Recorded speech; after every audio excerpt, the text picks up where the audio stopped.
Es un tema que a veces suscita pues como muchas polémicas, que suscita muchas preguntas, pero vamos a tratar de hacer un acercamiento desde el campo antropológico, desde el campo cultural y sobre todo en la parte mía desde el campo de la parte religiosa. Luego ya la doctora vendrá a dar también otro tipo de acercamientos ya desde el orden médico, especialmente desde el orden psiquiátrico. Yo quiero comenzar con una lectura del Evangelio de San Marcos en el capítulo 5, en los versículos 7 en adelante. Y dando un fuerte grito dijo: ¿Qué tienes contra mí, Jesús, Hijo del Dios Altísimo? Por Dios te conjuro que no me atormentes. Porque le decía: espíritu inmundo, sal de este hombre. Y Jesús le preguntó: ¿cómo te llamas? Y él contestó: me llamo Legión, porque somos muchos. Y le suplicaba con insistencia que los echara de la región, que no los echara de la región. Había allí una gran piara de cerdos pastando en la ladera del monte, y le suplicaron: envíanos a los cerdos para que entremos en ellos. Y él se los permitió. Entonces los espíritus inmundos salieron y se metieron en los cerdos, y la piara se precipitó al lago por el acantilado a unos 2.000 cerdos que se ahogaron en el agua. Palabra de Dios, te alabamos, Señor. Bueno, el tema sobre los ángeles, los demonios, los malos espíritus, la brujería, las posesiones diabólicas, que me hicieron hechicería, que me hicieron un mal, que me hicieron un montón de cosas. Hay que partir primero diciendo que no es algo únicamente de la parte religiosa, tanto del cristianismo como antes del judaísmo, sino que conforta siempre desde la misma creación en todas las culturas. Por ejemplo, podemos mirar cómo desde la antigüedad, en Egipto, en Grecia, en la China, en los países asiáticos, siempre han existido como esas dos partes, entre la fuerza del bien y entre la fuerza del mal. O lo podemos llamar el Dios supremo del bien o el Dios supremo del mal. Siempre han existido como esas dos partes que el mismo hombre pues los ha ido reconociendo a partir de muchas manifestaciones, a partir de muchas deidades, repito, diferentes a lo que ha sido también como la parte del cristianismo, porque muchas veces le metemos simplemente la culpa al cristianismo sobre el mal, o sobre los exorcismos, o sobre los demonios. No, eso es cosa de curas y de monjas, y no es solamente de la parte cristiana, como lo acabo de decir. Para mirar todos estos acontecimientos, entonces también tenemos que situarnos desde la perspectiva de que el ser humano siempre confía en un ser superior, y que hay gente que le gusta lo bueno y que hay gente que le gusta lo malo, ¿sí? Y que esa diferenciación es muy marcada en cualquiera de las personas, porque hay alguien que dirá: pues es que a mí me gusta el mal y yo sigo el diablo en el sentido cristiano. O como otro que dice: no, yo soy muy bueno y entonces yo sigo el bien, o llámese Jesucristo, llámese Jehová, o Yahvé Dios, o llámese en el Antiguo Testamento el Yahvé, o llámese en las otras culturas el budismo, el islamismo, ¿cierto? Siempre encontramos como esa disposición del hombre para estar en una relación entre lo bueno y lo malo. Entre nuestras culturas siempre nos han dicho desde pequeñitos: cuidado con hacer esto, que esto es malo, o que viene el coco y se lo lleva, ¿cierto? Nos van metiendo por ahí derecho dentro de nuestro mismo crecimiento el aspecto negativo de muchas cosas, y le achacamos a eso, ¿sí?, en ese término, la presencia de que eso es malo porque hay un ser superior que es malo, y que entonces usted no puede hacer eso, porque si no viene entonces y se lo lleva, ¿cierto? Y crea como una especie de antagonismo ahí como entre todas las cosas. Miramos desde la perspectiva ahora sí como en el ámbito religioso, que la Sagrada Escritura, tanto desde el Antiguo Testamento como en el Nuevo Testamento, siempre ha tenido la existencia de los ángeles como seres que vienen de parte de Dios para ayudar, ¿sí? Pero también se habla de un ángel caído, y entonces ahí entra en ese ángel caído, llamémoslo Lucifer, Satanás, el diablo, en fin, ¿sí? Como en esas circunstancias. Estamos hablando solamente desde el aspecto del Antiguo Testamento, ¿sí?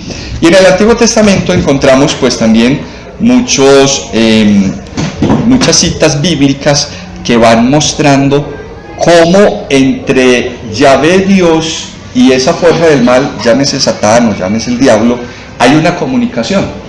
Por ejemplo, en el libro de Job, que es uno que nos muestra al inicio del libro de Job, cómo Dios está siendo partícipe del ser humano, mirando y observando, y entra en un diálogo con el mal, con Satán, y le dice: ¿qué haces por aquí? ¿Ya te has fijado en mi siervo Job?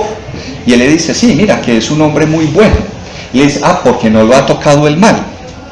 Y cuando empieza como esa parte de decir: déjeme que yo lo toque y verá cómo va a renegar contra usted, entonces ahí comienza como una parte de el mal asediando a la persona.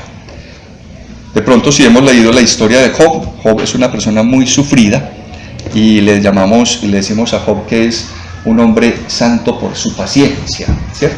Y quizás no fue tan paciente, fue más bien una persona que a partir de todos los acontecimientos de perder toda su familia, toda su riqueza, siempre tuvo como la fe puesta en Dios, en que por más mal que a él le hubiera pasado, siempre va a estar fortalecido por la gracia de Dios. Entonces nunca se dejó llevar hacia el mal. Toda esa parte del Antiguo Testamento, aún hoy en día, es muy grande, como en esa participación de los males, de los maleficios, del diablo, de las cosas que van asediando siempre. Cuando llegamos ahora al Nuevo Testamento, digamos que el Nuevo Testamento es lo que está más cargado de la presencia del mal, sobre todo en Jesús. Miren cómo en Jesús hasta el mismo mal fue capaz de hacerlo tentar, o sea, fue tentado por él, ¿no? Recordamos cuando pasa por el desierto, los 40 días que estaba allí, y en esos 40 días nos dice la Sagrada Escritura que fue tentado por él. Sin embargo, la tentación no tuvo efecto en él, él fue capaz de superar la tentación del mal, ¿sí? Entonces, si miramos esto desde el ámbito cristiano o desde el ámbito religioso, tanto el judaísmo como el cristianismo está cargado de muchos elementos de esa fuerza entre lo bueno y lo malo, entre el bien y la desgracia del ser humano. En el Nuevo Testamento encontramos también en el texto del Apocalipsis muchos aspectos acerca de la gran batalla entre el dragón, que sería el mal, contra la iglesia, que sería lo del bien, ¿cierto? Entonces se menciona también como esos aspectos de la victoria siempre de aquellos que asumen la vida en la responsabilidad de querer siempre lo bueno, o de aquellos que prefieren hacer las cosas desde la parte o desde la perspectiva del mal. Entonces siempre vamos a tener un reconocimiento de dos cosas fundamentales: que el mal es una realidad que existe, ¿cierto? Como el bien, que es una realidad que también existe. Siempre, y lo decía, en todas las culturas, para que no nos vamos a quedar simplemente fijos los ojos en que sea solamente de la cultura judeocristiana, sino que es en todos los ámbitos. Recordamos, por ejemplo, el signo entre el negro y lo blanco, ¿sí? Que son como las partes de los opuestos, sabiendo que de grises también se pueden vestir muchas cosas, ¿sí? Siempre se ha dicho, sobre todo en la parte cristiana, que el mal, que el demonio o que el diablo es muy difícil que se acerque a hacer algo extraordinario en una persona, ¿sí? Pero que hablamos de posesiones diabólicas cuando realmente no hay ese tipo de posesión diabólica, ¿sí? Lo que pasa es que a veces en nuestra cultura muchas gentes lo voy a llamar así, son más bien como faltos de sentido de espiritualidad, ¿sí? Y reconocen que por cualquier cosita que les pase es porque me hicieron un maleficio, o es porque tengo un espíritu inmundo, o es porque el diablo está poseído en mí, ¿cierto? Cuando se ha dicho pues que por lo menos históricamente a partir del cristianismo solamente se reconocen dos hechos muy puntuales de lo que ha sido una posesión diabólica, de resto no ha habido más, ¿sí? De pronto recordamos esta famosa película del exorcista, ¿sí? Que la señora voltea la cabeza, que se encorva, que habla con una fuerza distinta, que tiene una fuerza extraordinaria, que todas esas manifestaciones, pues sí, son manifestaciones de esa presencia del mal, y que solamente que con la oración, con el sentido de fe, es capaz de expulsarse y de sacarse ese espíritu del mal, como lo acabamos de leer en el texto de Marcos. Para el cristianismo es muy importante reconocer que el mal existe, que el diablo es una persona real con hechos concretos y específicos, que hay una filosofía o que hay una religión dedicada al mal, que lo vamos a llamar con su nombre muy puntual, y es el satanismo, donde ese satanismo tiene cosas muy concretas, donde se celebra una misa negra, un ritual con cosas de sacrificios especialmente de animales. Algunas veces se ha hecho sacrificios incluso de seres humanos, ¿sí? Y todo esto para darle un culto a ese Dios que se llama Satanás, o el diablo, o Lucifer, o el mal. Entonces, como algo muy concreto, muy específico, y es para el cristianismo y el judaísmo existe ese mal.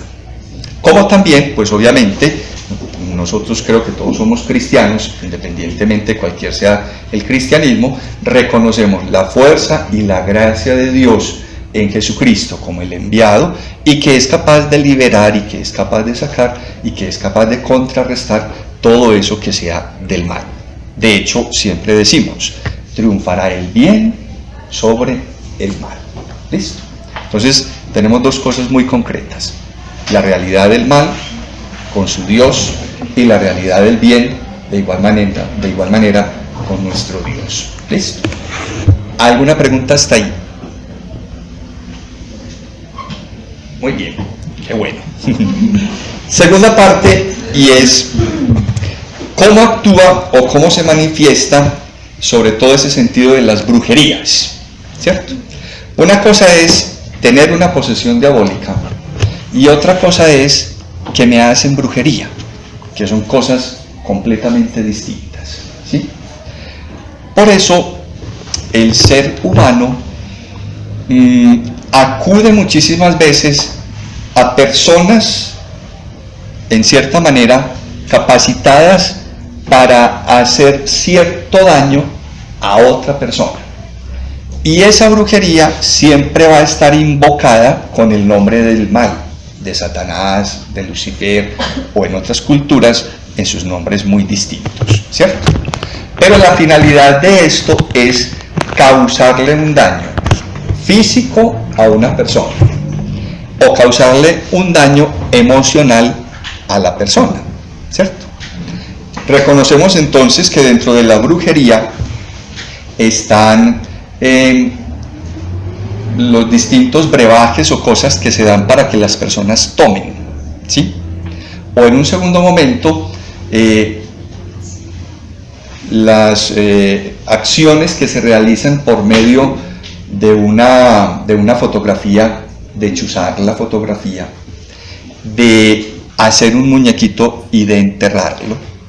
Generalmente se utiliza mucho entre ellos lo que es la tierra del cementerio, ¿sí? Y que en el cementerio siempre se realizan la mayoría de esos hechos y de esos actos, ¿cierto? Médicamente, algunas veces uno se ha dado cuenta, los médicos lo dirán, que es que usted no tiene nada, es que usted está perfectamente, o sea, su organismo está muy bien, pero la persona se siente con el desánimo, o que se siente que va de para atrás y va retrocediendo, que se va enflaqueciendo, y que los médicos a veces dicen no encontramos como una razón lógica y científica y humana para explicar este acontecimiento de vida, ¿cierto? hay gente que sabe hacer eso y estudian para eso, ¿sí? Como hay gente que realmente, pues, es que se lucran de eso de una manera simplemente monetaria. Ah, usted le están haciendo esto, venga, yo le hago este brebaje, yo le hago esta otra cosa, vea, tómese esto y qué tal cosa y qué esto, y eso vale 800.000 pesos, y eso sí se los tiene que dar, ¿cierto? Porque si no, dice, y si no me los da, entonces yo le hago algo a usted. Entonces, ay, no, entonces sí, vea, entonces tenga los 800.000 pesos, ¿cierto? Eso generalmente no es barato. Generalmente lo que se hace ahí con estas cosas es tener el sentido del lucro, de poder ganar la plata a costillas de la otra persona. Y de eso lo vemos pues en muchas culturas. Aquí en Medellín, en Antioquia, hay algunos lugares de algunos pueblos que le dicen que son pueblos de brujas y de brujos porque se dedican a hacer todo ese tipo de actos, ¿cierto? Entonces, que algunas de estas cosas funcionan, realmente sí. ¿Que cómo lo podemos comprobar?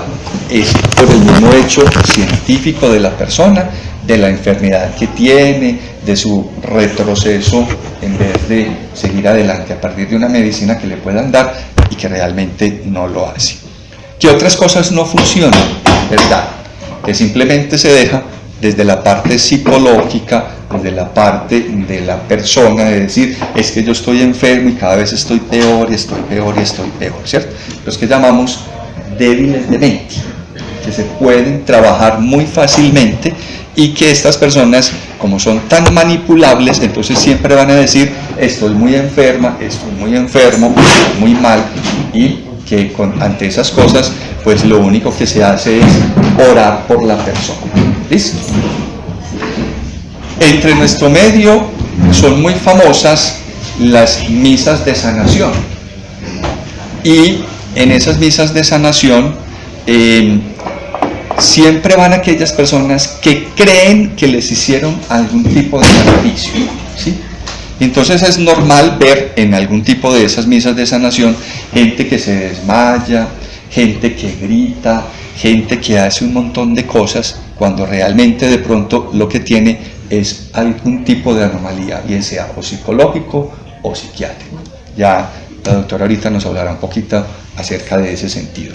Pero generalmente todas las personas que van allí es porque han sido inducidos a decirle, es que a usted le hicieron algo, es que a usted le están tratando, es que a usted le hicieron un maleficio, es que a usted le están haciendo hechicería, es que a usted le hicieron esto otro, ¿cierto? Casi nunca es la persona misma la que dice que yo necesito de una ayuda de este tipo de cosas, sino por el contrario siempre está porque me hicieron algo, pero que otra persona le dijo que fue lo que le hicieron. Entonces buscan ayuda a partir no solamente de la misa de sanación o del exorcismo o de la oración de liberación, sino que a la vez, muchas veces, a la par, acuden otra vez donde el brujo, donde el chamán, donde el que lee las cosas, para hacerse a la vez, a la par, un tratamiento. Un tratamiento que consiste, yo le vendo 2 velas, usted las prende y báñese con esta cosa y entonces tenga esto y se lo mantiene pegado por el lado del corazón, de acuerdo a la circunstancia que esté manejando, ¿cierto? Pero siempre ahí, volvemos a lo mismo, está involucrada la plata, ¿sí? Vaya, entonces tenga cuántas preguntas quiere, qué quiere saber, cómo quiere saber, comienza la preguntadera, generalmente comienza la preguntadera a la persona y por algún ladito ellos saben por dónde se meten, incluso, esta persona es frágil por aquí, entonces por aquí me lo voy a meter, por ahí va a ser como para poderlo tener aquí y venga dentro de un mes y venga dentro de 2 meses y vuelva otra vez, y así mantienen muchas veces las personas en ese mismo sentido, ¿cierto? No siempre todo este tipo de cosas, al igual que las personas que van a la Eucaristía o que van a donde el pastor a que le hagan un exorcismo, a que le hagan una liberación, es porque realmente haya algo. No, siempre, generalmente son personas que pueden estar muy bien, ¿sí? Pero que tienen un poquito de desequilibrio emocional, psicológico o psiquiátrico. ¿Listo? Eso ha sido como el factor principal frente a eso. esta charlita resultó por una señora que vino, ¿hace cuánto, Marcelo? 4 o 5 meses. 3, 4 meses, más o menos. Sí. Que si ustedes veían, ella siempre decía que estaba muy mal y que estaba poseída, y ella gritaba, y ella hacía una cosa, y ella hacía la otra, ¿sí? Miren, generalmente, cuando una persona está poseída por algo, hay dos cosas fundamentales que pues se tiene que reconocer. Un miedo absolutamente grande hacia lo religioso. E inmediatamente entró, esto ya es un centro religioso, ¿sí? Empezando porque en la clínica está la presencia de Jesús, ¿sí? En la Eucaristía. Entonces, esta muchacha 1 o 2 veces entró allá y se sintió lo más de bien, ¿sí? Entonces, no había nada. Cuando usted le muestra un crucifijo, cuando usted le muestra una imagen de la Virgen, y aquí estamos rodeados de muchas cosas, la persona siente el pavor, el tedio y el miedo más grande. Y hay un rechazo absoluto frente a esas situaciones, ¿cierto? Entonces lo primero, junto a esta señora, pues no tenía nada de eso, ¿cierto? Lo segundo es querer llamar mucho la atención, y quizás eso fue lo que hacía esta señora, ya hacerse llamar mucho la atención a través de ya el problema que ella tenía, que ya el médico o el psiquiatra o el psiquiatra que la haya atendido, pues le habrá ayudado bastante, ¿cierto? Bueno, en este momento tenemos una señora, ¿todavía está Teresa? Sí. Sí. Bueno, en este momento tenemos esta señora Teresa. Teresa es una señora que ha estado mucho en grupos cristianos, en parroquias, y esta señora, digamos, ha ayudado a algunos sacerdotes o a algunas personas en grupo a hacer este tipo de liberaciones, a hacer este tipo de exorcismos y de todas estas cosas, ¿cierto? Entonces, ella a lo mejor, yo no me atrevo a juzgar porque no soy médico, pero lo poquito que yo he podido ver, lo mucho que he visto, porque ella lleva mucho tiempo aquí, es que ella de pronto tiene un trauma de hace mucho tiempo atrás y que no ha podido superar ese tipo de trauma. El médico, el doctor que le esté tratando, me imagino que le está ayudando con toda la responsabilidad a salir adelante de ese problema, ¿cierto? Bueno, pero es una señora que ha hecho incluso, repito, toda esta labor en parroquias de hacer liberaciones, exorcismos y todas estas cosas, ¿sí? Se quedó, digámoslo, como ahí en ese ámbito, y que eso la ha traído hasta acá, ¿cierto? Miren cómo en vez de seguir ayudando a las personas, lo que hizo fue hacer un retroceso como con ella misma, ¿cierto? Hemos tenido otro tipo de personas, ¿sí?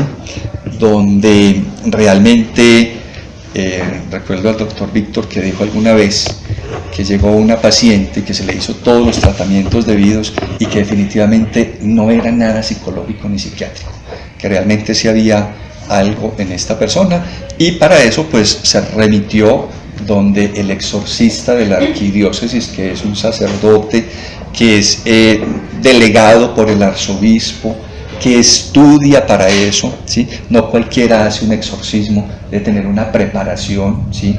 Debe de saber acerca de eso, no es simplemente decir, yo te digo a ti, Satanás, te ordeno que salgas de aquí, plum, y que salió y se fue. No, hay que ser una persona muy preparada, un hombre de fe, una persona de oración, una persona de encuentro, una persona de discernimiento para poder saber si realmente esta persona tiene o no tiene un espíritu maligno, si tiene alguna posesión, si le han hecho algún tipo de maleficio, algún tipo de brujería o algún tipo de todas estas cosas, ¿cierto?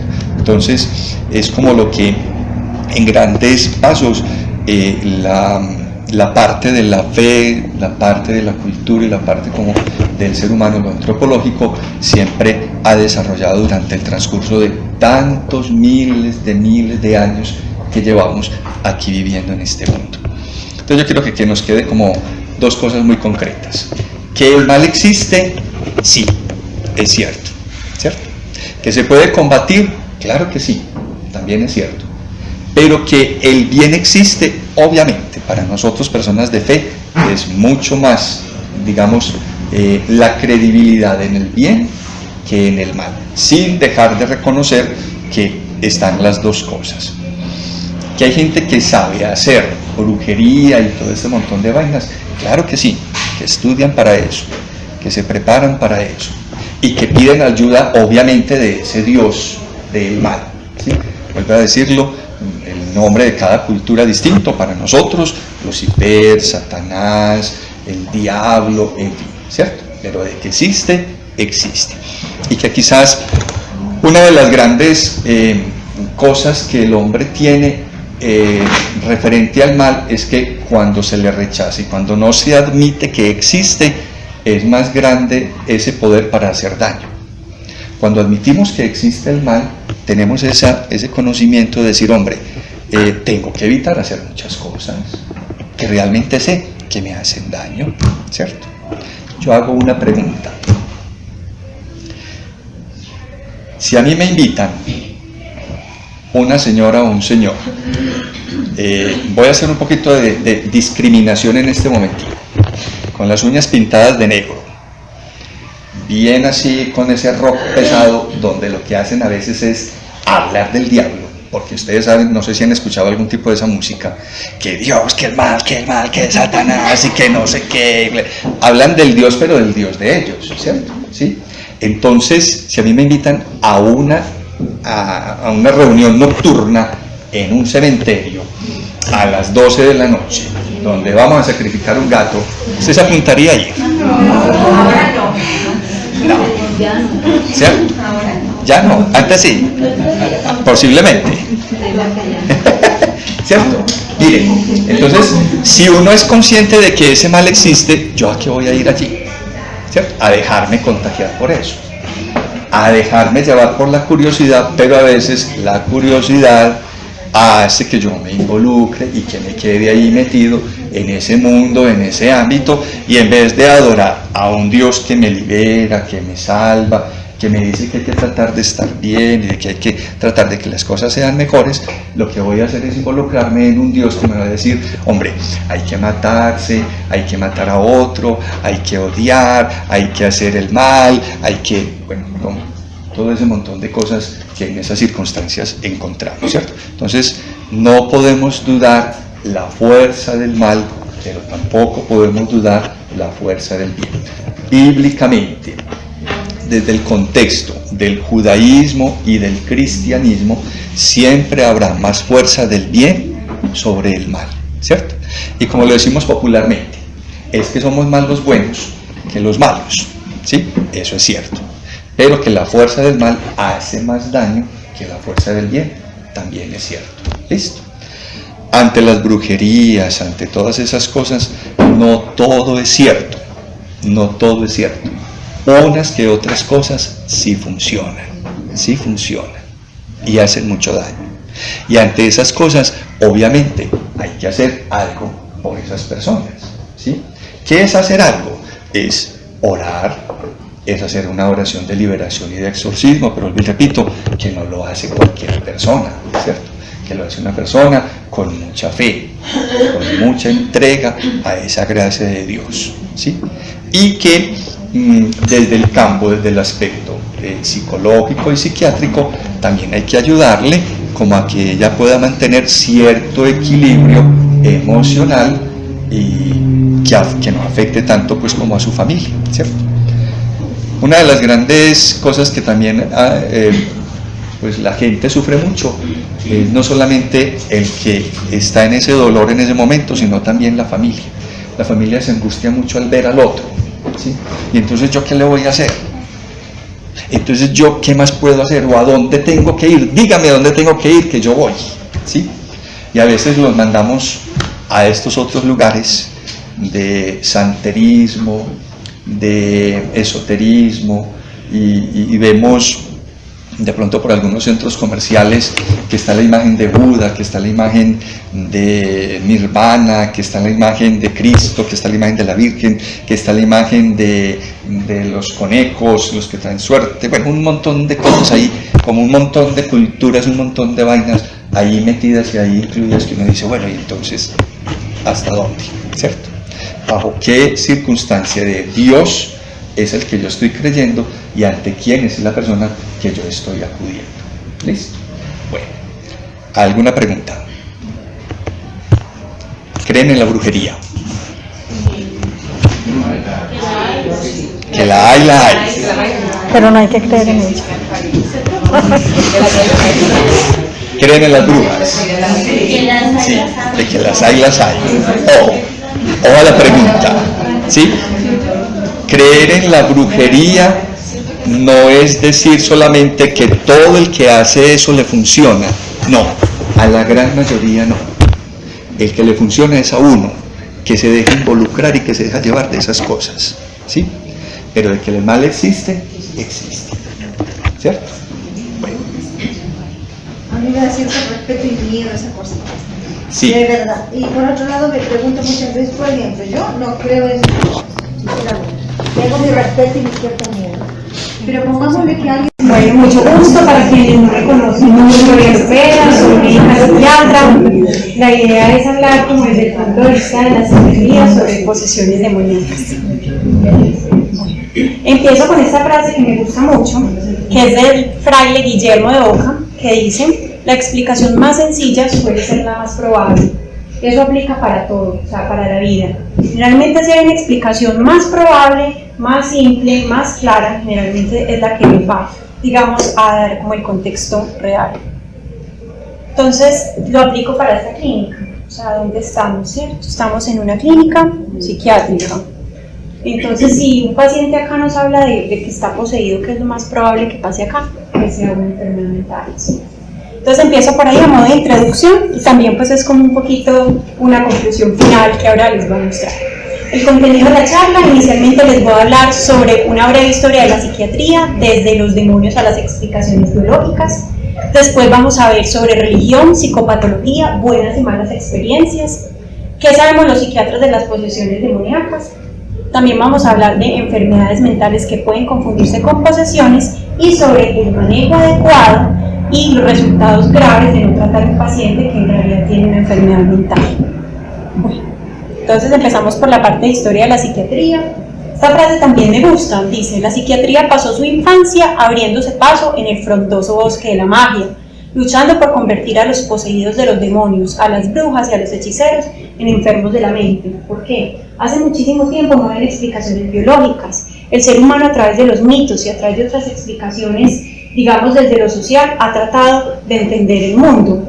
Y como no hay explicaciones biológicas, entonces esas fueron explicaciones que fueron consideradas válidas mucho tiempo.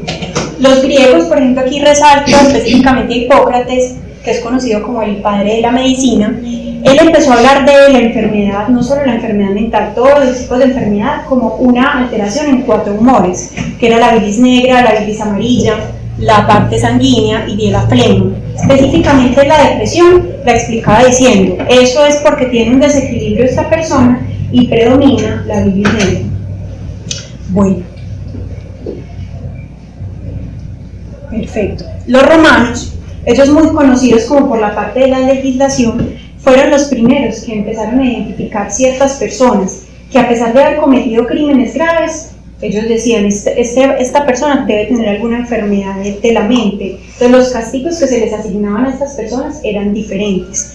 También Celso, en el siglo II después de Cristo, empieza a hablar que las enfermedades mentales podrían deberse a excesos, por ejemplo, a excesos en consumo de licor, a excesos, por ejemplo, gente que era muy promiscua, y a partir de ahí pues crear pues como esto. La Edad Media tiene 2 puntos importantes en la psiquiatría. Un punto importante lo da Santo Tomás de Aquino, que él dice que la locura, como se denominaba en esa época, necesariamente tenía que ser un trastorno orgánico porque el alma no podía enfermar. Entonces sigue pues como insistiendo una parte, digamos, de la sociedad en que las enfermedades de la mente debían tener pues un componente orgánico. También en la Edad Media tenemos muchísimas supersticiones. De hecho, de aquí viene el término lunático para referirse al enfermo mental, porque se creía muchísimo en la influencia de los astros, pues en la posición de la luna, ¿sí? También en este momento la sociedad empieza, digamos, a castigar a ciertas personas que no tenían no tenían las mismas opiniones políticas, sociales, religiosas del paradigma actual. Entonces, a partir de ahí Entonces, en 1484, el Papa Inocencio VIII ordena perseguir y castigar la brujería, entendiendo brujería como todo eso, o sea, las personas que se salían, digamos, del paradigma actual. No sé si ustedes de pronto, pues en el colegio que uno le enseñaba en la Edad Media, hubo un científico que era Giordano Bruno, que él hablaba que la Tierra no era el centro del universo, y por esa sola idea, este científico fue pues, para la hoguera directico. Muchos enfermos mentales de la época, como no habían otras explicaciones, y la explicación, digamos, que socialmente era más aceptada, que eran poseídos por el demonio, entonces muchos enfermos mentales iban también para la hoguera. Perfecto. En la Ilustración, esta es una época muy bonita en la historia de la psiquiatría, porque imagínense que eran, digamos, unos psiquiatras que llegaban muy jóvenes, unos médicos que llegaban muy jóvenes a hospitales muy grandes, donde tenían pacientes con enfermedades mentales que las familias y la sociedad ya los había, digamos, recluido y estaban en un sitio especial. Entonces tenían años y años y años para ir observando estos pacientes y clasificarlos. Entonces aquí nacen las primeras clasificaciones. Uno de los más importantes fue Pinel. Él tuvo algo bonito y él fue, digamos, uno de los primeros médicos que empezó a hablar del trato humanizado del paciente psiquiátrico, porque en esa época, como la idea muchas veces era que eran pacientes que digamos la explicación era que porque estaban poseídos o porque no eran buenas personas o porque estaban, pues no debían haber nacido, eran maltratados. Pinel fue uno de los que habló pues, de que debían tener un trato muy digno. Y él decía que la locura era causada por un desarreglo en las facultades cerebrales, que podía ser o por herencia, o por causas físicas, o por excesos. También tenemos a Esquirol. Él señaló también hizo varias clasificaciones y junto con otros médicos importantes de la época como Fallreth y Weilander empezaron a describir la locura circular, que más tardíamente sería pues clasificado como lo que conocemos ahorita como el trastorno afectivo bipolar. Entre el siglo XVII y el siglo XX, muy importante también para la psiquiatría, porque aquí se empezó a trabajar los tejidos y las células. Y estos científicos se empezaron a dar cuenta que las enfermedades tenían una explicación desde lo biológico, porque al mirar, digamos, estos tejidos celulares se veían cambios. Entonces, dentro de estos, resalto a Bichat, a Virchow y a Calbaum. Bueno, Santiago Ramón y Cajal es supremamente importante porque fue el primero que empezó a explicar cómo estaba constituido el sistema nervioso. O sea, desde la neurona, la sinapsis, las conexiones, entonces es muy importante. Emil Kraepelin es el padre de la psiquiatría moderna. Ahí le demos la clasificación, digamos, grande entre la demencia precoz, que más tardíamente se conocerá pues con el nombre de esquizofrenia, y la psicosis maníaco-depresiva, que sería pues como el trastorno bipolar. Después Bleuler habla pues del término esquizofrenia como tal. Karl Jaspers hace pues una clasificación en su libro Psicopatología General y menciona acá a Freud como el padre del psicoanálisis. En la historia de la psiquiatría hay, digamos, tres cosas que han ido como en contra, digamos, de las creencias sociales y que se llaman como las frustraciones grandes del hombre. La primera es la frustración de la parte cosmológica. La Tierra no es el centro del mundo. La segunda frustración es desde la parte, digamos, de la evolución, con Darwin. El hombre viene del mono, según la ciencia, ¿sí? Y la tercera frustración, que es la parte, pues, digamos, de Freud, es los seres humanos no conocemos todo de nosotros mismos. Hay una parte importante que es el subconsciente. Entonces, la psiquiatría, pues, son esas partes, pues, como para resaltar. Después de esto aparecen muchos tratamientos farmacológicos, pero yo quiero que ustedes vean las épocas en las que aparecen. En 1933 aparece el coma insulínico, los electrochoques en el 38, o sea, toda esa parte anterior de la historia, el manejo por psiquiatría era casi nada, o sea, era lo que podían hacer, era gente de buena voluntad a veces que cuidaba a los enfermos, pero no habían tratamientos. Los primeros medicamentos, el primer antipsicótico es de 1949, o sea, supremamente nuevo. Aquí, por ejemplo, el primer antidepresivo, que fue en el 58, el imipramina. Estamos hablando de que la farmacología es muy reciente, y eso nos explica por qué durante tanto tiempo estas explicaciones de que la persona estaba poseída por el demonio, eso explicaba la enfermedad, fueron válidas tanto tiempo. No había medicamentos, no había tratamiento y no habían explicaciones biológicas. Bueno, ya estamos pues en una clasificación de los diagnósticos por psiquiatría. Estamos ahora en el DSM-5 y por el CIE-10. Sigo la segunda parte, que hablo de religión, psicopatología, buenas y malas experiencias. Entonces, definitivamente el modelo actual, por psiquiatría y por psicología, es un modelo biopsicosocial, o sea, lo biológico, lo psicológico y lo social. La cultura juega un rol fundamental ahí. Y dentro de la cultura está la religión, dentro de la religión está el concepto del bien y del mal, que como vimos en la historia había sido utilizado el concepto del mal para explicar la enfermedad, la pobreza, y el concepto del bien para explicar la salud, la riqueza. Y aquí resalto la psiquiatría transcultural como una rama de la psiquiatría, la cual se dedica a estudiar las diferentes expresiones que tiene la enfermedad mental en diferentes culturas. Es decir, esquizofrenia se diagnostica acá en Colombia y en Japón con los mismos criterios diagnósticos, pero es posible que las expresiones, las ideas delirantes, las alucinaciones del colombiano con esquizofrenia sean diferentes al asiático con esquizofrenia. Muy bien. Entonces, como digo, la religión tiene un rol social, incluso es un factor protector. Cuando uno estudia resiliencia, las personas que tienen una creencia religiosa y que son apoyados por su comunidad tienen muchísimas más estrategias de afrontamiento y les va mejor frente a la enfermedad. Pero la religión, al también estar dentro de un contexto social, puede prestarse para dar elementos para delirar a las personas susceptibles, lo que está diciendo ahorita el sacerdote. Una señora que va muchísimo tiempo a la iglesia, está constantemente en contacto con imágenes, con ritos, es probable que si esa señora se torna psicótica, esos elementos sean lo que, pues digamos que lo que haga, lo que se ve pues en las psicosis. Se delira con lo que se conoce, ¿cierto? Bueno, en la cultura pues muchas expresiones artísticas de los demonios, de las brujas. Este es por ejemplo Juan de Córdoba, que está expulsando 8 demonios. Este me gusta mucho, que es el aquelarre de Francisco de Goya. En este cuadro yo quiero resaltar como la visión que tenía Goya del diablo. Estas todas son brujas, esta es el diablo, y es como una visión del diablo como tradicional, es como con cachos, con cola, oscuro, ¿sí? Muy como desde la cultura. Esta imagen la traigo acá, es la tabla Ouija, es un elemento muy conocido por toda la sociedad, se ha relacionado con, digamos, con conductas para llamar a algunos entes del más allá, para tener, digamos, contacto con seres. A veces lo utilizan, algunas personas dicen que para tener contacto con seres buenos, otras buscan tener contacto con seres malos.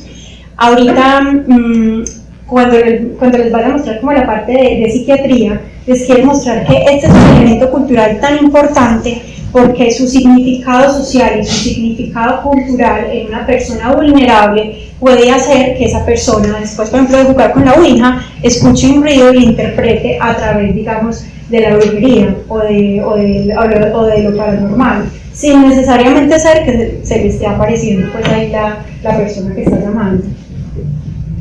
Bueno. También le resalto a Scooby-Doo, que es una caricatura que nos tocó, yo creo que a casi todos nosotros.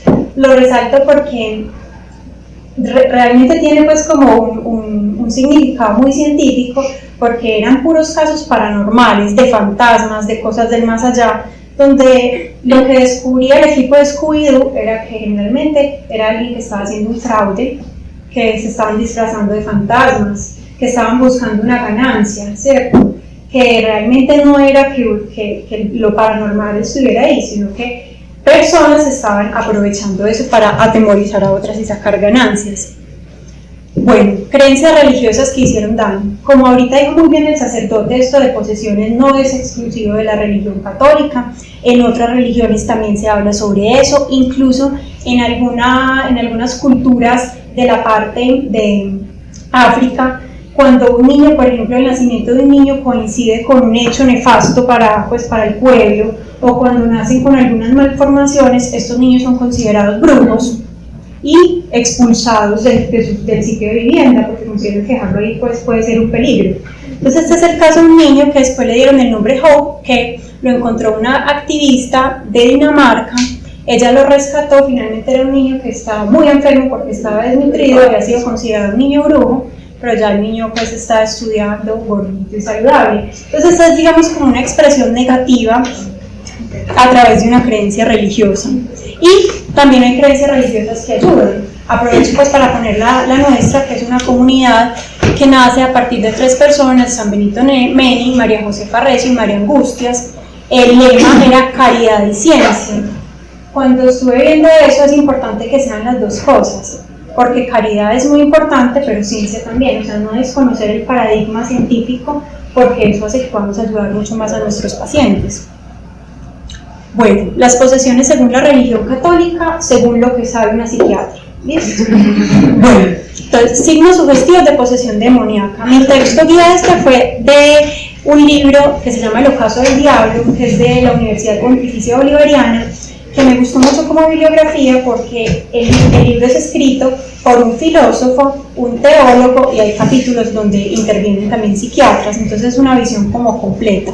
Entonces hablan de signos sugestivos de posesión demoníaca.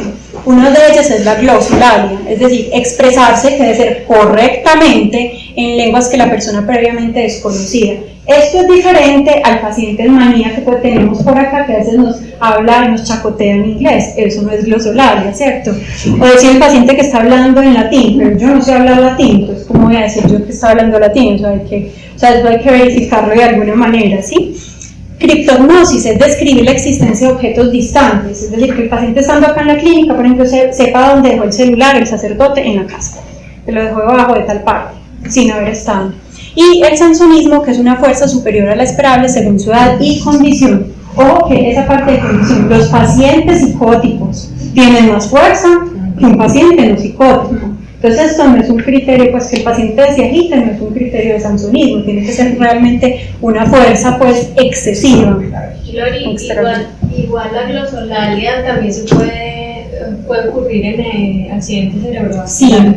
Sí, incluso ha sido descrito, por ejemplo, en pacientes que vuelven de comas, que el paciente no sabía hablar cantonés y se despierta hablando cantonés, pues son cosas muy extrañas del más allá, pues yo no sé, desde la cómo puede explicarse. Por la afectación neurológica del área neuronal que está, que nosotros conocemos como la afasia de Wernicke o la afasia de Broca, que depende el área cerebral que se haya afectado en ese accidente cerebrovascular, se va a afectar ya sea el lenguaje, la parte motora, lo que sea. Entonces, si todo el resto de parte no se afectó, pero si el área 22 del lenguaje, o no, el área esa del lenguaje, entonces el paciente va a poder hablar, estimular un lenguaje que antes no conocía. Sí, pero lo raro es eso, porque el paciente nunca ha tenido contacto con ese lenguaje. Eso es la parte rara.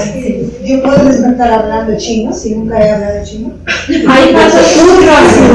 Es que esto es muy raro. Porque si yo despierto hablando alemán, en algún momento yo lo escuché, porque mi abuelo no hablaba, pero chino mamá lo intenté, digamos. Bueno, muy bien. Para hablar de una posesión demoníaca, se tendrían que cumplir, pues, digamos, 3 evaluaciones. Una evaluación por un teólogo, alguien experto en creencias espirituales, una evaluación pues orgánica, de la parte orgánica, y una evaluación por psiquiatría.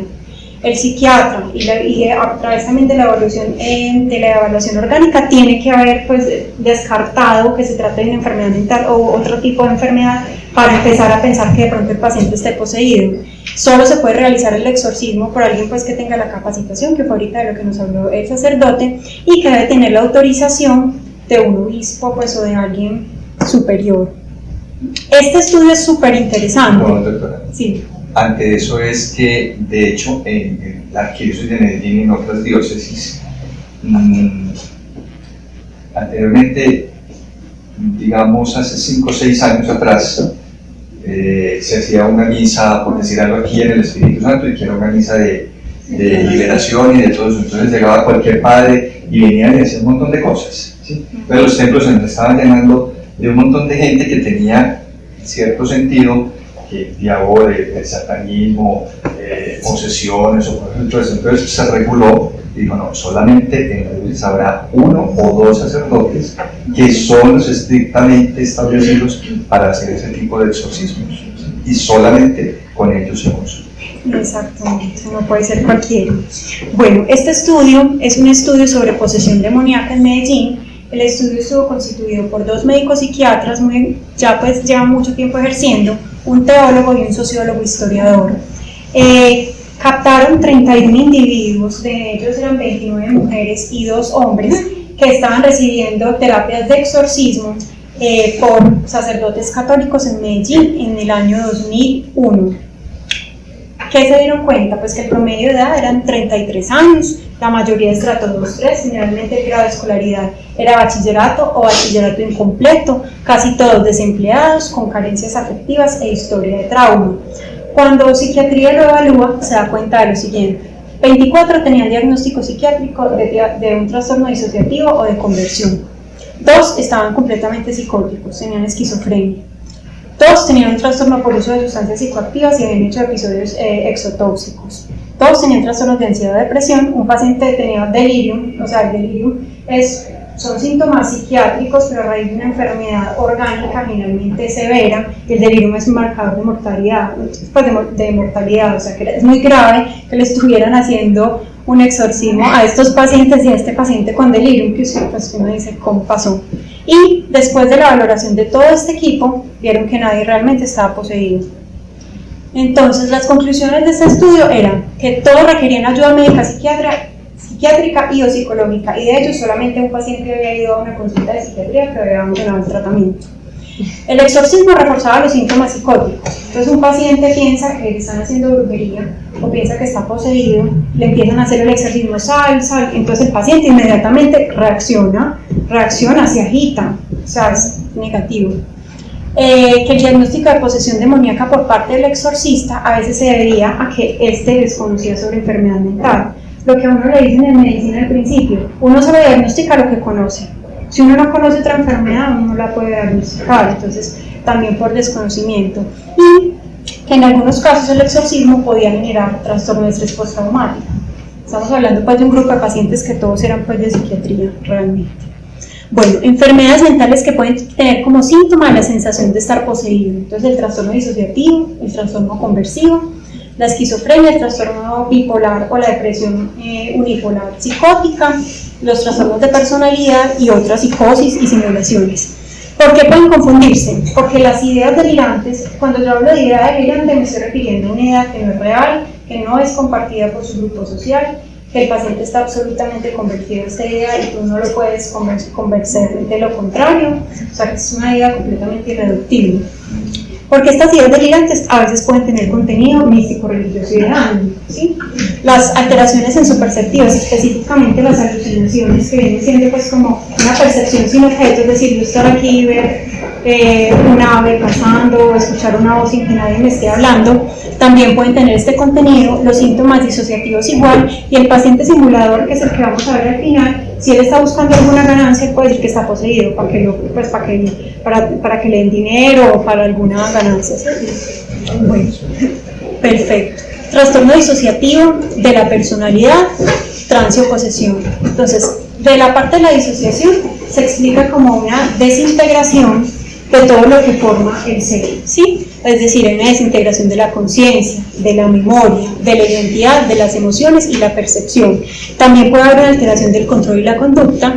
Dentro de ellos hay varios que se describen, del que vamos a hablar hoy porque es el más relacionado con posesiones, es el trastorno disociativo de la identidad, que ahora el trastorno disociativo de la identidad era lo que antes se hablaba como personalidades múltiples. Y antes estaba clasificado aparte en el DSM-5, que es el sistema de clasificación. Ya ellos decidieron que en el trastorno disociativo de personalidad podían meter también el trastorno de trance o posesión.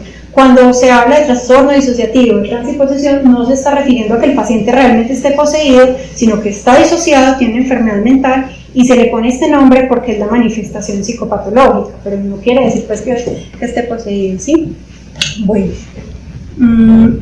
Los diagnósticos, entonces, es la disrupción de la identidad caracterizado por 2 o más personalidades, que en algunas culturas se puede experimentar como si fuera una posesión. O sea, en uno de los momentos es Laura, en otros momentos dice que está hablando el diablo, ¿sí? Generalmente hay dificultades recurrentes para recordar información importante. A veces sucede que cuando están siendo Laura, no desconocen todo lo que pasó cuando estaba diciendo que era el demonio y hacía el contrario, y hay muchos pues como pérdidas de memoria. Pero no sé, a veces suele pasar que soy Laura, pero también soy Antonia. Laura es agresiva, mala, habla fuerte, y Antonia es calmadita, tímida, ¿no? Sí. Porque pacientes así, que realmente pues, pueden haber switch. Realmente el porcentaje de pacientes que te hacen switch en consulta, es decir, que muestran las dos personalidades, es rarísimo, es del 15%. Y no es un diagnóstico tan frecuente. O sea, yo hablando con muchos de mis colegas de psiquiatría, la mayoría me dicen: yo jamás en la vida he visto un paciente con personalidades múltiples. O sea, muchos de ellos es realmente raro, pero cuando se presentan, pues son casos como bastante floridos. Y a menudo se puede presentar, digamos, un pequeño pero reiterado conjunto de movimientos, posturas, y esto en alguien que de pronto desconozca la parte de psiquiatría puede ser interpretado como una posesión. Perfecto. Bueno, entonces esto pues del cambio de identidades, la presencia de una personalidad que es el mal y los comportamientos. La etiología generalmente son pacientes que tienen historia de eventos traumáticos con personalidades altamente sugestionables. Estos pacientes se caracterizan porque son altamente hipnotizables, o sea, son los que participan en un grupo de hipnosis, son los primeros que hacen como gallina o como, o sea, pues como cualquier cosa que les pongan a hacer por su grado de susceptibilidad. Desde la neurobiología, los estudios han mostrado activación en varias áreas corticales, especialmente en áreas parietales, en áreas de asociación, y una activación prefrontal. En cambio, la parte límbica está inhibida. Generalmente hay comorbilidad con trastorno de ansiedad y depresión, y el tratamiento finalmente será la psicoterapia, y como hay tantas comorbilidades, según la comorbilidad se elige pues como el fármaco a elegir. Trastorno conversivo, que ahora en el DSM-5 se llama trastorno por síntomas neurológicos funcionales, que debe tener uno o más síntomas de alteración de la función motora o sensitiva, que no es compatible con ningún síndrome descrito hasta el momento y que no se explica por otra enfermedad. Ojo que acá los síntomas no son producidos voluntariamente, sino que es una manifestación, digamos, exteriorizada, probablemente en un momento intrapsíquico, que como es más aceptable estar enfermo, digamos, del cuerpo, inconscientemente la persona lo expresa enfermándose del cuerpo, así sea pues un conflicto pues como interno. Entonces, las alteraciones motoras y sensitivas, entonces a veces esto puede ser interpretado como: no, es que le hicieron brujería y desde eso ya no puede caminar, ¿cierto? Bueno, esta imagen me gusta mucho. Esta es una de las pacientes más relevantes del grupo de Charcot, una paciente conversiva, pues que en esa época lo llamaban histeria. Entonces les hacía, pues citaban todos los médicos información, llevaban a la paciente, como era altamente sugestionable, le hacían algunas preguntas, la paciente se desmayaba a raíz de eso, y aquí pues empezaron pues como estas descripciones que les mencioné. El tratamiento y la etiología, entonces ya saben, historia de eventos traumáticos, la personalidad también es sugestionable. Se expresan entonces por síntomas físicos los conflictos intrapsíquicos, y el tratamiento es psicoterapia, y ya según la comorbilidad de la medicación. La esquizofrenia, que es importante porque acá vemos muchos pacientes con esquizofrenia.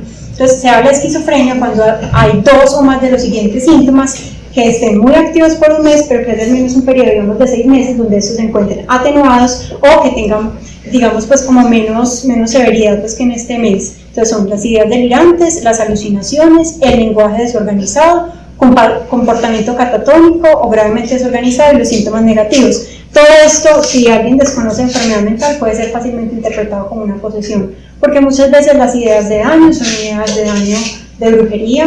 Yo, por ejemplo, tuve un paciente una vez que, después de tener todo su periodo prodrómico para esquizofrenia, donde se miraba al espejo y se veía raro, dejó de salir, dejó de socializar, empezó a pensar que él era el diablo. Un día fue a un banco y le dieron el turno 66. Eso a él le confirmó absolutamente que realmente era el diablo. Entonces, a partir de ahí se hizo un súper brote psicótico, era un paciente con esquizofrenia.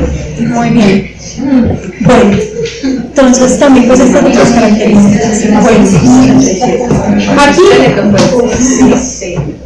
aquí entonces los criterios de primer orden de Koch-Schneider inicialmente fueron descritos para esquizofrenia, pero después pues, se ha visto que esto no es exclusivo de esquizofrenia y que se presentan realmente muchos trastornos psicóticos, incluso algunos de ellos en trastornos disociativos. Entonces está el pensamiento sonoro, es decir, sentir que mi pensamiento está como por acá, ¿sí? Escuchar voces que discuten entre sí, voces que comentan las propias acciones, influencias corporales. O sea, toda la vida como un hecho por otro. O sea, la mano se levanta, pero yo no soy doctora, eso se me levanta la mano, el pie, tanto. Robo de influencia del pensamiento, me están quitando la información. Yo, por ejemplo, una vez tuve una paciente que ella era una paciente con un diagnóstico de esquizofrenia. Ella decía que era un ángel y durante la consulta no me hablaba porque ella me estaba pasando el pensamiento a través de la mente. ¿Sí le llegó, doctora? O sea, que en este momento hay una paciente que le roba la atención. Ah, bueno, entonces esa paciente me transmitía, pues he tenido eso. Finalmente, pues, lo mejoró, ¿cierto? Bueno, y divulgación del pensamiento, o sea, la sensación de que los demás escuchan el pensamiento propio. Bueno, percepciones delirantes, perfecto, todo esto puede ser interpretado. La explicación de la esquizofrenia desde la biología es clara, hay muchas teorías, digamos, lo más fuerte estudiado y a lo que le hacen énfasis los antipsicóticos es la teoría de la dopamina, donde hay áreas del cerebro donde la dopamina está aumentada, específicamente el área mesolímbica, y eso nos explica los síntomas positivos, es decir, las alucinaciones y las ideas delirantes. Hay factores de riesgo para esquizofrenia, hay algunos polimorfismos que están siendo estudiados, vivir en área urbana, la migración, complicaciones obstétricas, exposición a la influencia y la edad paterna avanzada. O sea que no solamente somos las mujeres las que podemos generar riesgo a nuestros hijos con edades avanzadas, los hombres también, esquizofrenia, ¿listo? Para que sepan. Bueno, y trastorno bipolar y depresión trastorno bipolar o depresión unipolar con síntomas psicóticos. Sabemos que la depresión, para que un paciente tenga un diagnóstico de un episodio depresivo, debe llevar más de 2 semanas con varios síntomas. Uno de ellos debe ser tristeza o anedonia, más otros síntomas, pues que son todo lo de la parte motora, del apetito, ¿cierto? Y el trastorno bipolar, que tiene una fase que es depresiva, tiene una fase que es de manía o hipomanía. La manía o la hipomanía pueden presentarse como irritabilidad o como una exaltación del afecto, una euforia, y si es hipomanía de durar más de 4 días o si es manía de durar más de 1 semana. Las depresiones psicóticas pueden tener, como su nombre lo dice, son psicóticas, alucinaciones y ideas delirantes, generalmente son congruentes con el estado de ánimo, son las de culpa, es decir, por culpa del paciente, él está pensando que hubo un terremoto, por ejemplo, de ruina, nihilista o delirio de cortar, sentir que partes del cuerpo o sí mismo está muerto. Bueno, entonces esto puede ser también interpretado. Y en la manía psicótica hay ideas delirantes de grandeza, hay ideas místico-religiosas, estas se ven mucho, las ideas místico-religiosas en un paciente con trastorno bipolar, y pueden ser también interpretadas pues, por alguien que desconoce como pues está poseído en realidad, ¿sí? Y etiología y tratamiento. Entonces, de la depresión ya sabemos que hay algunas alteraciones genéticas, hechos sociales, eventos estresantes, traumas en la infancia, y la depresión, el tratamiento de una depresión psicótica es el antidepresivo y los antipsicóticos. El trastorno bipolar, pues hay una alta vulnerabilidad genética. Los factores estresantes pueden generar crisis y el tratamiento, pues dependiendo si es una manía, puede utilizarse estabilizadores y antipsicóticos, y en algunos casos de depresión psicótica en un contexto bipolar podría adicionarse un antidepresivo. Bueno, esto es a veces discutido pues en algunos círculos psiquiátricos, pero pues, o sea, si está psicótico, antipsicótico, aquí no hay riesgo de duda. Los trastornos de la personalidad, aquí explico sobre todo el límite y el histriónico. ¿Por qué? El paciente límite generalmente se caracteriza por un patrón de rasgos de personalidad donde estos son constantes en el tiempo y hay una inestabilidad, una impulsividad que los lleva a tener relaciones, digamos, muy difíciles y muy conflictivas, muy inestables. Puede haber a veces también alteraciones en la identidad, se describen cuadros disociativos en pacientes con trastorno límite de la personalidad, y generalmente, digamos, ellos son muy polarizadores, o sea, las cosas están bien o están mal, dificultad como para ver los grados de grises. Entonces, en cuadros donde ellos pueden estar enojados, pueden tener un comportamiento explosivo que por alguna persona puede ser interpretado también como una posesión sin serlo. El trastorno de la personalidad histriónica, el histriónico es el que quiere ser el centro de atención, llamar la atención en todo momento, que me pongan cuidado, ¿sí? Se siente pues incómodo cuando no lo es, entonces a veces buscan esto, mucha autodramatización, teatralidad, expresión exagerada de la emoción, y son altamente sugestionables, lo que los hace pues como con estas condiciones. El tratamiento de psicoterapia en sus diferentes pues, estilos de psicoterapia, los psicofármacos dirigidos a veces a tratar síntomas específicos, otras veces dirigidos a la comorbilidad. Y tenemos el trastorno facticio y la simulación. Facticio, estamos hablando que es un paciente que está produciendo los síntomas para obtener atención médica, ¿sí? En cambio, el simulador directamente es un paciente que está produciendo los síntomas, es consciente de eso, lo hace por su voluntad, con el fin de ganar un dinero, evitar, por ejemplo, una sanción, por ejemplo, evitar ir a la cárcel o ganarse una pensión. Ese es el paciente simulador, que dentro de su cuadro de simulación podría decir que es que él es el diablo, que está poseído, siendo consciente pues, de que lo está expresando. Bueno, peligros del manejo inadecuado. Entonces, desde el individuo, el peligro está en que no se hace un diagnóstico oportuno y puede ponerse en riesgo la vida del paciente. Desde lo social, un riesgo de histeria colectiva, ahora vamos a hablar un poquito, estigma hacia el paciente y el riesgo que implica para otros seres, pues para la familia, para la sociedad, tener un paciente psicótico. Traigo acá la película El exorcismo de Emily Rose. Esta película fue basada por un caso de la vida real. Era una paciente alemana, muy joven, de una familia católica. La paciente a los 16 años le dieron un diagnóstico de epilepsia del lóbulo temporal y luego empezó con síntomas psicóticos muy claros. Le hicieron un diagnóstico de esquizofrenia, estuvo en tratamiento corto tiempo, después lo abandonó. La familia, por sus creencias religiosas, se acercó, digamos, a un grupo de sacerdotes quienes decidieron hacer un exorcismo por considerar que esto era pues una posesión demoníaca, pero pues recuerden, o sea, ya había sido evaluado por psiquiatría, ya había dicho que tenía esquizofrenia, ¿sí? A los 22 años empezaron un exorcismo que duró un año, o sea, imagínense un año de exorcismo. Bueno, y esta era la paciente y finalmente la otra. Ya falleció a los 23 años por desnutrición, neumonía, deshidratación. Los papás de él y los sacerdotes fueron acusados de homicidio por negligencia. Inicialmente los iban a meter a la cárcel incluso, pero luego de explicar ciertas cosas culturales les dieron pues como otro tipo como de castigo. Finalmente quedaron como en la casa, pero no podían pues salir, lo que pues como detención domiciliaria que decimos aquí, algo similar, ¿sí? Bueno, y si no se hace un manejo inadecuado, pues si no se hace un manejo adecuado de un paciente que tiene pues unas expresiones de estar poseído, hay una histeria colectiva. La histeria colectiva es un fenómeno sociopsicológico que comprende manifestación de los mismos o similares síntomas histéricos por más de una persona. Generalmente empieza un individuo y empieza a crecer, como el efecto bola de nieve. Entonces empieza un individuo con los síntomas, después los otros. Y puede haber una historia colectiva de posesión. Aquí les voy a mostrar una fuente de la información súper poco científica, como pueden ver acá la forma como escribe Ouija, eso dice bastante, ¿cierto? Entonces habla de 40 niños de Chocó que presentaron desmayos y convulsiones tras jugar con una tabla Ouija. Esto es lo que no se debe hacer. Empezaron los niños, jugaron con la tabla Ouija, después al otro día fueron al colegio. En el colegio empezaron a decir que estaban poseídos, a gritar, a llorar, a tirarse al piso y a hacer pues como una pseudocrisis. Sus compañeritos alrededor, estamos hablando de adolescentes muy sugestionables, empezaron a hacer lo mismo y terminaron con 40 niños en ese estado. Llamaron a los papás, los profesores pensaron que sí estaban poseídos, o sea, esto fue un desastre. Pero eso fue poco. Sí, eso fue hace muy poquito. Hace 2, 3 años más o menos. Sí, eso fue hace muy poquito. Pero vean pues la cosa pues tan mal manejada, fuera de eso los medios de comunicación no ayudan, porque no se investiga la información, sino que sacan pues como la noticia de la forma más amarillista posible, porque es mucho más atractivo y más fácil vender un periódico uno diciendo 40 niños poseídos en el Chocó a decir hay mucha enfermedad mental en el Chocó, pues que vende más, ¿cierto? Entonces desde ese punto de vista también se manipula la información.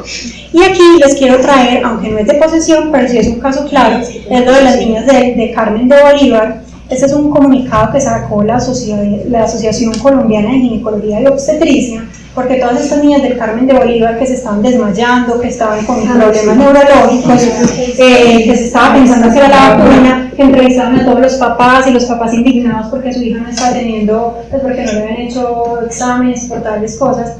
Esta noticia fue un caso de histeria colectiva, pues los sacaron este comunicado diciendo finalmente que la vacuna no tenía ninguna relación de eso y que había cosas extrañas, por ejemplo niños, hombres que no le habían puesto la vacuna y que tenían estos síntomas, entonces que pues no podía ser explicado por esto. Y entonces ellos hablan aquí, dicen que no basta con instaurar medidas seguras y efectivas, debemos educar a nuestros pacientes y las familias. La educación es fundamental, que si la gente desconoce que esto puede ser una histeria colectiva, piensa que en otro país es grave, una catástrofe, una epidemia. Manejo adecuado para evitar la histeria colectiva, entonces hacer un diagnóstico oportuno del paciente. Si uno no sabe, mandarlo donde alguien que sí pueda saber, ¿sí?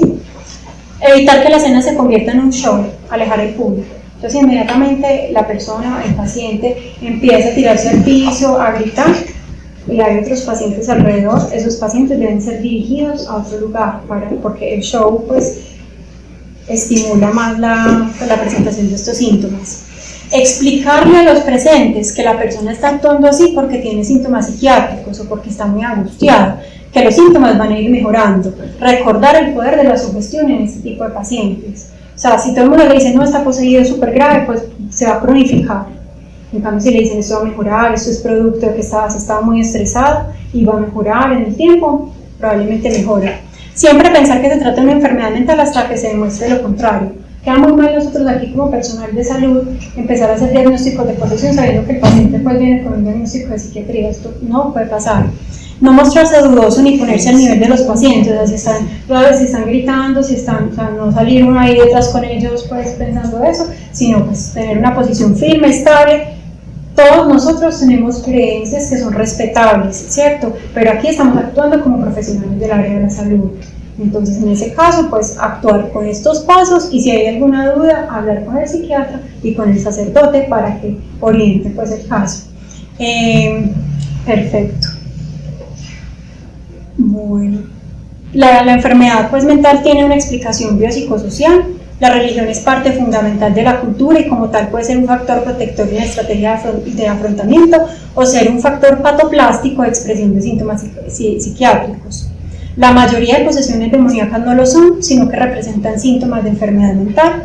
Debemos actuar con profesionalismo y evitar la histeria colectiva y ante dudas consulta a tu psiquiatra y tu sacerdote de confianza.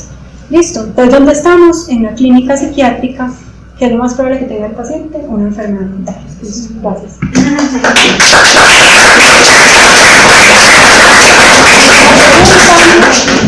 ¿Preguntas, dudas, comentarios?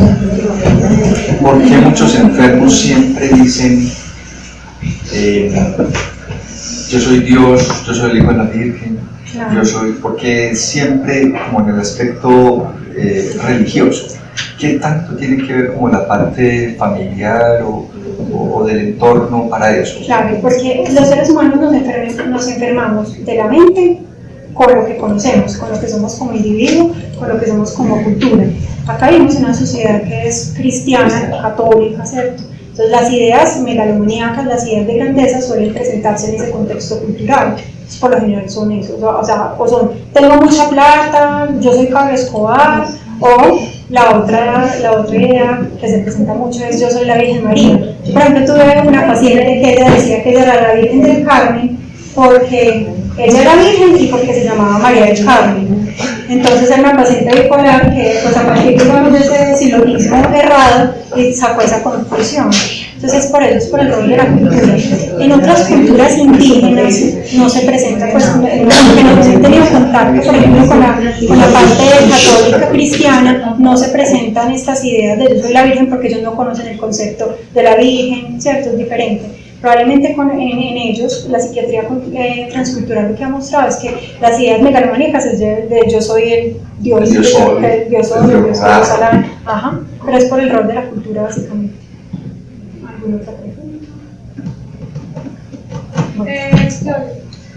Si un paciente llega y el psiquiatra lo trata, le hace todas las pruebas, un psiquiatra puede llegar a si saca la conclusión que está poseído, o sea, esa sería su última opción, o el psiquiatra nunca va a pensar eso. Digamos que para el diagnóstico de posesión, como les hablé ahorita, pues el diagnóstico no lo hace solo un psiquiatra ni solo un sacerdote, es digamos un grupo interdisciplinario, ¿cierto?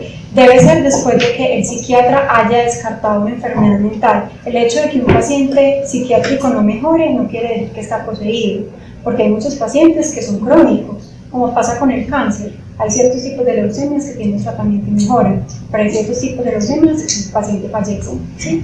Entonces el hecho de que no mejore no quiere decir, puede que no se haya dado todavía con el medicamento que le sirve, hay cosas que falta considerar. sería, digamos, algo pues que pensaría el psiquiatra después de que, por ejemplo, que la presentación de los síntomas es inusual, el comportamiento clínico no es el esperable, pues, o sea, cuando no te cuadra epidemiológicamente, no te cuadra clínicamente. En esos casos uno lo sospecharía y sí la idea sería, pues, si existe esa sospecha, que lo viéramos a sacerdote experto en el tema. Pero hasta el momento, yo llevo muy poquito tiempo en el centro y nunca he visto con la necesidad hasta ahora pues, de mandar a nadie a y que es muy difícil dolor. y que es muy difícil que exista una posesión psicológica, o sea, que no la hay, ¿sabes? Lo hay es más en el sentido de la sugestión de la persona. Doctora, pregunta. Una persona sí puede llegar a consultar, pues puede decir verdad o la mentira, que sí están enfermos. Pueden llegar diciendo que sí están enfermos. Sí, ¿verdad o mentira? Claro, frecuentemente nosotros los psiquiatras nos vemos en el reto de a veces saber si lo que nos está contando el paciente es verdad o es falso. Porque la forma en la que nosotros accedemos al diagnóstico es a través del diálogo, a través de lo que dice el paciente. Entonces hay pacientes que a veces en una primera consulta o sea, se leen el DSM-5 y van a relatar pues, como los criterios diagnósticos. A través de qué cosas uno empieza a tener dudas. Por ejemplo, a veces los familiares dicen que eso no está pasando, o cuando sospechar pues, activamente esto cuando hay la atención de por medio, cuando hay alguien que está evitando una sanción, cuando son a edades extrañas. Pues yo, por ejemplo, en este momento tengo un paciente de 57 años que tiene un diagnóstico de esquizofrenia desde el año pasado, no pues en otra institución. Acuérdense que la mayoría de las enfermedades mentales aparecen en la adolescencia tardía, adultez temprana. O sea, una esquizofrenia a esas edades es muy extraña. Entonces, por ahí empecé a sospechar. Segundo, el paciente se había ganado como un subsidio que le están dando a raíz de tener ese diagnóstico, evitó una sanción policial porque había agredido a la esposa. Entonces, a partir de eso evitó esa sanción y la esposa le estaba pasando un dinero porque a él lo nombraron como interdicto, o sea, hubo pues una cosa realmente no bien hecha. Entonces es un paciente que estaba simulando y o sea, nunca nadie lo ha visto alucinando, nunca nadie lo ha visto con la delirante, pero va a la cita de psiquiatría a relatar del DSM-5, pues los síntomas. Pero uno sí se da cuenta al final, pues o sea, si uno tiene acceso a la familia, si uno es juicioso, si uno busca pues qué tipo de demencia puede haber, uno se da cuenta. Y la otra cosa es la incongruencia afectiva. La incongruencia afectiva, súper claro. Sí. Es un paciente, por ejemplo, este paciente que les estoy contando, es un paciente que tiene Facebook y novia. O sea, el esquizofrénico con Facebook y novia, pues es muy incongruente, ¿cierto? Pues y sale a altas horas de la noche a discotecas de Medellín, pues, porque no es esquizofrenia, no.